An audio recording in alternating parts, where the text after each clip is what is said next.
You're now listening to The Here For Her Show with your host, Ola Razak, and your co-host, Sarah Benani. Welcome back, ladies, to the second episode of The Here For Her Show. This week we'll be focusing on women in tech and the fashion industry. Yeah, did you guys know that in this past year, 2024, the fashion industry had projected to be worth $60 billion, and women were at the forefront of this? I think when we speak on the intersection of fashion technology, covering areas like wearable fashion, fashion and design, sustainability and innovation, and e-commerce and digital fashion, we must acknowledge that women are leading major developments and advancements in transforming the fashion industry through technology. Their contribution are driving new possibilities and reshaping the fashion industry as through experience and engagement. I feel like now more than ever, it's not just something that we see in magazines, and it's not just something that we hear about through, the TV and stuff. We're very much in our everyday to-day life, participating in the fashion industry just by, being on social media or watching other people on social media or participating in trends and things like that. I think we're really at the forefront of engagement. So these advancements really kind of like touch us, for lack of better words, on a day-to-day level. Yeah. And I think now more than ever is a time if you are aspiring to create something or to design something, now more than ever is the time to get into the fashion industry, because it's not as controlled as it used to be. Definitely. Yeah. I mean, I've seen and watched so many people, men and women, honestly, kind of develop huge fashion careers just via social media, whether it's kind of, making fashion, wearing fashion, or even commenting on it. I mean, we've seen a lot of people,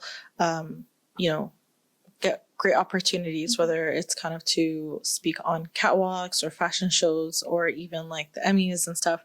Not that I honestly care about those things, but just to see how far you can go so quickly with the way technology is nowadays is very inspiring, and it's very kind of motivating. Like there's nothing really stopping you. Yeah. If we're going to talk about in tech and fashion industry, we should share some of our favorites. And I think one that I fell in love with recently by accident, I was just seeing so many like random videos of her installation. And at first I was just weirded out. I was like, what is this? But then I was so weirded out. I was interested at one point. And so I searched and I found it was an Iranian-born American designer. Her name is Behnaz Farahi. She's a designer whose designs actually intersect architectural designs, fashion, and the attractive design. She kind of utilizes robotics and wearable technology to create responsive garments that kind of react with the environment and the human body. And I know when we hear the phrase interactive design, we kind of question like, what is that? Like, as if we don't know what it is, as if we don't use it every day, whether it's like our Apple Watch. I was going to say, I never heard of it. Yeah. So there's our Apple Watch or, whatever kind of technology that we, track our, health with, or like. So we actually use it daily. We use it daily. Like it's all around us. So, we don't think of, using it in our artistic ways like how she does. She kind of created this installation called Returning the Gaze, where it empowered women and kind of intimidated men in an area where too often, women are subject to being kind of, looked at as like objects. But in this kind of installation, it kind of gave them the power back and really intimidated the viewer, which were men. So basically these women were dressed up, and along with whatever outfit they had on, they were fitted with helmets that had like cameras and kind of magnified their eye reaction. So their facial reaction, but mainly their eyes. And they had robotic arms that were holding kind of screens that projected these magnified like real time images of their eyes. Okay. So as the men were looking and objectifying Okay. the installation, Mhm. they were met with the returned gaze of the Okay. women. So it intimidated them. All of a sudden, while they thought they were objectifying, they Okay. became the object. Okay. And I think in a cool way, an artistic way, They got a taste of what it feels yes, like. yes. I mean, all those times that you kind of, as a woman have to think like, okay, like, is this acceptable? Is this not like, Should I wear this? Should I not wear yes, this? What time is it? Mhm. Where am I going? Exactly. imagine our whole wardrobe has to be subject around, Am I going to be safe wearing this? Mhm, Am I going to be mhm. comfortable? And let's not get too deep into that, but I really enjoyed when, fashion, design, technology, and just women empowerment mixed together, and they create something that really resonates with, what we experience as women through time. Sounds like such a meaningful, powerful art installation. I wish I went to see it. I mean, this is in the past, but I look forward to her next kind of installation. Hopefully we can go to something like that. Let's talk about another artist as Yes. well. Her name is Jenny Griffiths, and she's the founder of Snap Vision. If you guys have heard of Snap Vision, and basically this company has developed a groundbreaking visual search platform that's going to enhance and has been enhancing product discoverability in fashion. Yes. So you mean, is it the one where you kind of take pictures of something and then just search the picture instead of searching words? Exactly. So you're no longer wow. going to have to type in long descriptions of what you're looking for. You'll no longer have to use, keywords on Google, whatnot, and different search engines. Now you'll be able to find products just through uploading a picture. I mean, if anyone's going to find it, it's going to be a woman. Yes, right? And so some of the highlights of her work would include a search technology like what we just were discussing right now, with this new innovative way of being able to find products online by just uploading a photo, which we have not been able to do in the past. I mean, this That's is a very amazing. new innovation. Yes, I can't remember, 10 years ago we weren't able to do this. Yes. And like nowadays, like if I see something when I'm out, whether it's a product or someone wearing something or something for the kids, I could just take a picture. I don't even have to sit here and wonder how to describe it or which company made it. I can just upload it and bam, I have what I need. Even with like the QR codes that you see on, tags now. Definitely. That just makes it so easy to find a product. And then another one of her highlights would be the enhanced shopping experience. So by integrating visual search technology into fashion e-commerce, she actually has revolutionized the way consumers find products by allowing them to use, images rather than keywords and having to type out long descriptions. Definitely. That makes life so much easier. It does. And then I would say her third highlight is just empowering consumers and retailers. So now that everything is a lot more efficient and streamlined, in the sense of being able to search a lot quicker for what you're looking for, both the consumers and the companies that are selling these items, both sides are able to benefit from how fast-paced finding an item is now. Definitely. And those are the kind of technologies truly I'd like to stand behind because it doesn't benefit one side. It benefits both. And I think in this situation, technologies that do that help us because if the customer is looking for something and they find it right away, that's great. I got what I wanted, exactly what I wanted. And I know where to get it from. I have everything that I need as a consumer. Has time to waste. Yes. So, but on the other hand, on the other side of the coin, I feel like it bridges that gap between the business owners and the consumers because now as consumers what we're looking for, what we're searching often. So in real time, you can adjust and give the consumers more if they want while you profit more. I mean, they always profit more by giving us what they want, but I feel like it helps them kind of know which way we're leaning, what to project for the next season or what to expect for the next, season. So I think I greatly admire technologies like that. Yeah, all of these advancements really just led to higher engagement and sales. Definitely. And I think kind of when we talk about, consumers and businesses both benefiting, we also have to look at, apps that bridge because of this. For example, when it comes to wearable tech, that being smart fabrics, fitness trackers, temperature regulating clothing, I think we often forget that wearable tech really has helped people learn more about themselves in real time and learn about their health in real time. That, it gives us that sense of confidence to kind of, our, healthcare providers and, have something to stand on when it comes to, okay, like now I know what my body is okay with, how much it can handle, whether it's strength training or our cycles and stuff like that. And even though I don't want to get too in depth with it, but I feel like, healthcare has really been kind of catered to men, whether it comes to medicine or practice or whatnot.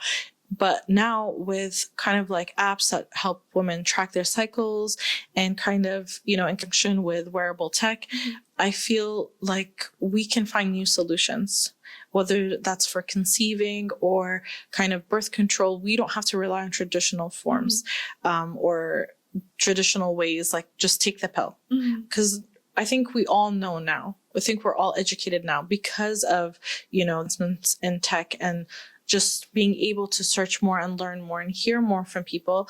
We know these things don't really work to our benefit. And I think learning about ourselves in real time through these advancements has helped us kind of be more in control, be more confident in our choices when we go to our healthcare providers. Absolutely. And I think I'm just excited for the future when it comes to that. Yeah, now we don't have to be as scared to make decisions for ourselves. Definitely. Now that there's so much information available to us. And I think this just makes the solutions, hopefully that are to come, more customized and personal to us based on this wearable tech. Yeah. And another current trend and innovation that we're seeing right now is virtual and augmented reality. So women have been spearheading augmented reality fashion shows and virtual fitting rooms, for example. So, I mean, I know about us, and I'm sure millions of other women around the world can agree that we don't have as much time as we used to now with everything that we're doing. And a trend like this and an innovation like this where you can virtually try on something. It's like winning a lifetime back. I mean, think of all the hours we spend at the mall. And think of like, we had to take a little break and like, the change rooms that just getting out of the house definitely takes an hour. No, not even that. Like, okay, we made it. We convinced everyone to go to the mall. We're going to go shopping. But we get there and it's like, the wait of the change rooms. And like, you see something, let's say before the virtual change rooms, we see something online, we get excited, we go, it's something else. And especially I feel like for, kind of like modesty, it helps because I don't have to, just order and hope for the best. I can kind of see, okay, where do things, hemlines fall? How does it fit? How could it look on myself from my bedroom?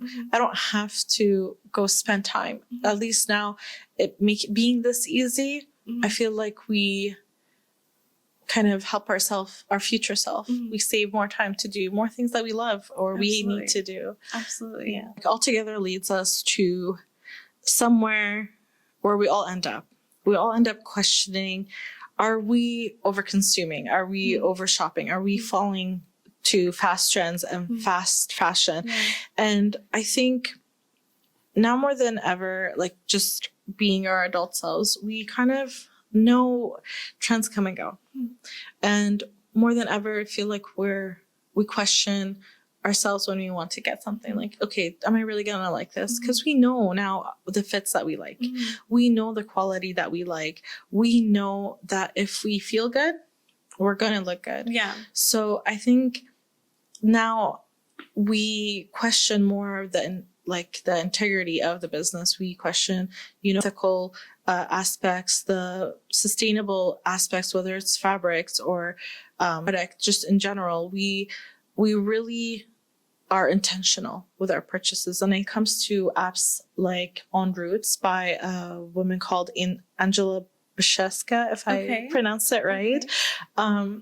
She has created an app that combats fast fashion, and I feel there are many apps now where we can look to for better quality over quantity and over fast fashion. And I think forward, there is more room for sustainability than before. I think everyone as a whole is looking for the same thing. Yeah.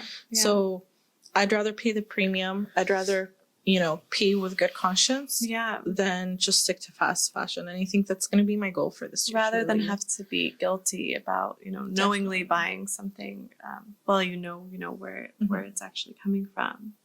And while we talk about sustainable fashion and the current trends and innovations, we can't talk about all of that without also mentioning small businesses and how important it is to actually invest in small businesses and help them grow, because the products you're going to find in small businesses and being sold by small businesses are going to be more ethical. I feel like often than not, they are more ethical and better quality. I feel like when it's handmade, there's just a certain quality, because I feel like they want to do their best and show their best. That's true. Yeah.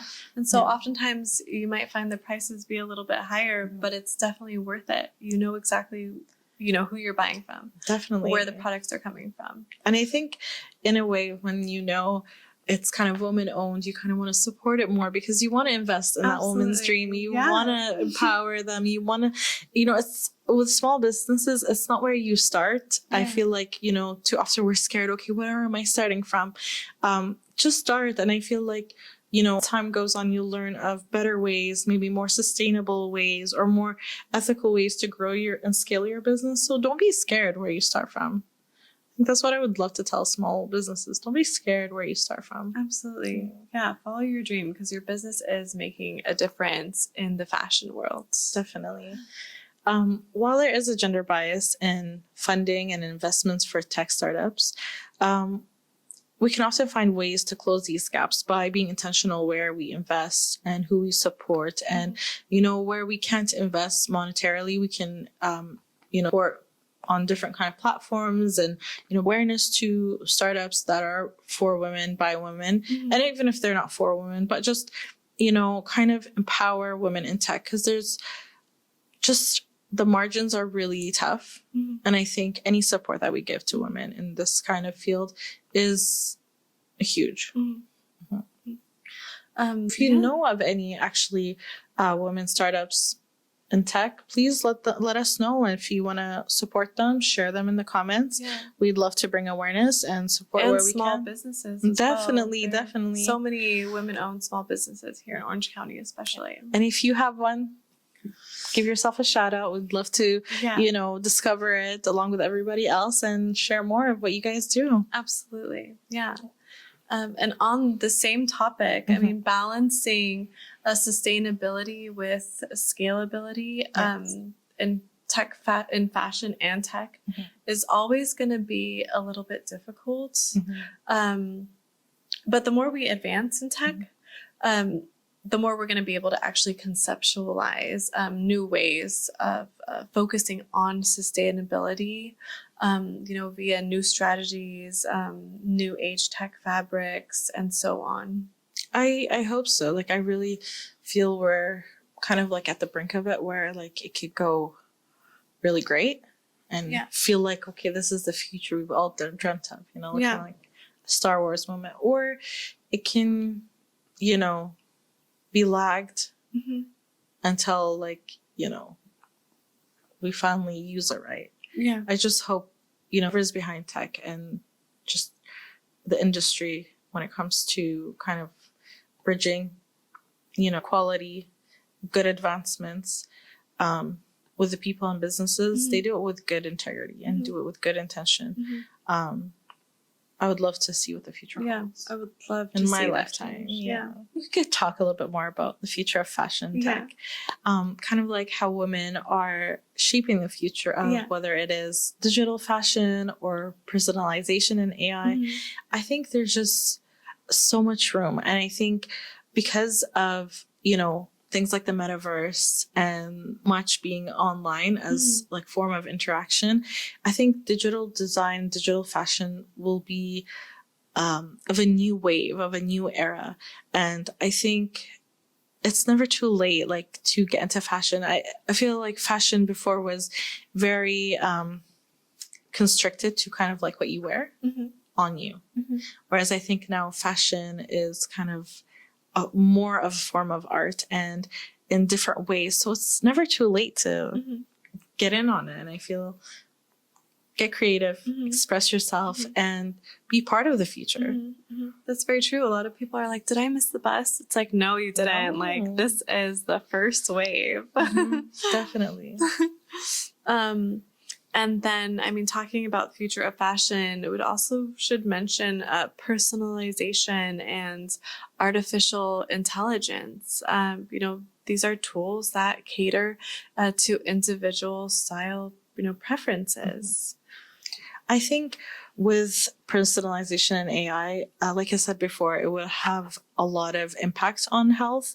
But I feel also kind of collaboration with these industries can really help us create kind of clothes in a sustainable way, in a sense of they're more versatile. Okay. Something that, like, when it comes to fitness and it comes to maternity, both these aspects of life have a lot to do with your body changing. And I feel like if we focus on garments that kind of change with you, or like, the fabrics, they adapt to you better, I think we can really do something about sustainability in that sense. So we're not just over consuming, like, things actually last longer because they're made for the changes.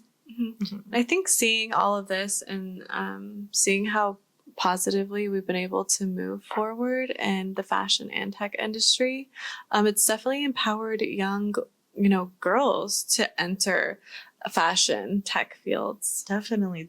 And I feel like now with so many AI powered tools, you can really do things on your own. You just have to learn a program, sure. I mean, everything takes a little bit of adapting, but I feel like you can really start and finish things from home. You don't need to, go to school for it or go to, be an apprentice or anything. I feel like so long as you have the creative mind, there's nothing stopping you. And I think whether you want to be at the fashion end of it, where it's like, designing, or at the tech end of it, where it helps design, I feel like it's very open right now. Definitely, as long as you have the passion and the drive and the creativity, you'll definitely be able to, even make a small advancement to the fashion tech world just by your contribution.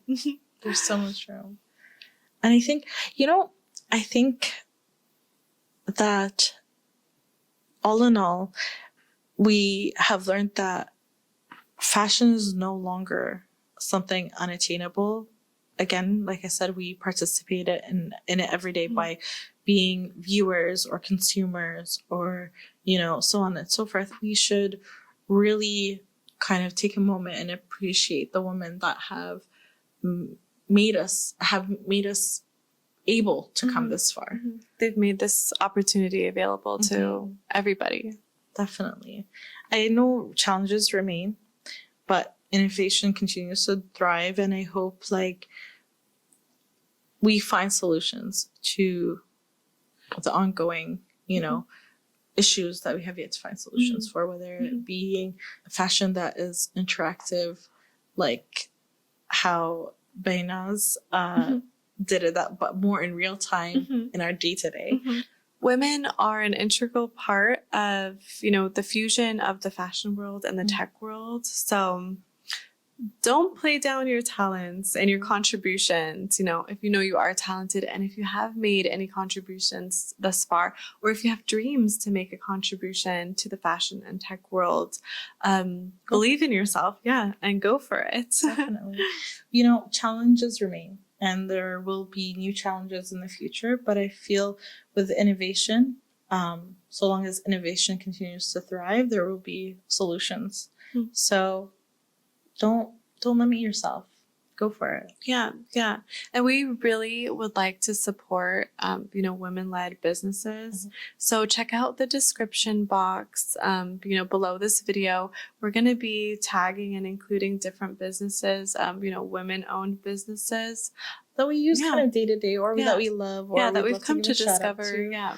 Definitely. Check it And out. share with us if you know any that we don't know about, and I think we could all benefit from it. I think we should encourage each other to kind of explore sustainable and tech-driven fashion in the future, and kind of really look further into it more than just the label. I think to really see what's really around us Yeah. and how far women have come. I think we can always celebrate them Yeah. on a day-to-day kind of scale, and just by the things we use day to day. Absolutely. Yeah. With that, thank you for joining us on our second episode. Our second episode.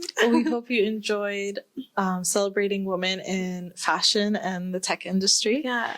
And we cannot wait to have you guys tune in to our third episode. It'll be just as fun, I promise. Yeah. It's going to be awesome. Take care. Okay, bye, you guys. We did it. Second episode. I know there's only like 5 of you guys, but we love all 5.